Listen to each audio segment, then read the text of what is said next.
How to activate XPR in Trust Wallet. To activate your XPR wallet in Trust Wallet, download and install the Trust Wallet as you can see here over my screen here. You can also use the extension, you can also use the application, mobile application. If you are new, select create a new wallet, which I have already did, and follow the prompts. Now open the Trust Wallet app and tap on the toggle button at the top right side corner. Right, so I can just go and search for it here. Now search for XPR. Now, as you can see here, it is BNB Smart Chain, the network, and this is on the Ethereum. So let's say I will just turn this on, right? And here, let's say I will just go and click on select here, right? Now tap on XPR into wallet, then select receive. So here I will just go and click on receive here.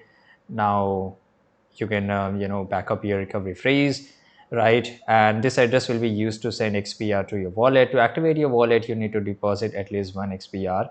This is a network requirement and will be logged in your wallet as a part of activation fee. Buying XPR directly within Trust Wallet, using the buy feature, deposit XPR from another wallet or exchange by copying your address and sending funds there. When the transaction is complete, your XPR wallet will be activated and you will see your balance reflect in the app. Remember that the one XPR used for activation cannot be spent or transferred. By following these steps, you can successfully activate your and start using your XPR wallet without the Trust Wallet. Right, so this is a way to do it, and as you can see here, thanks for watching this video.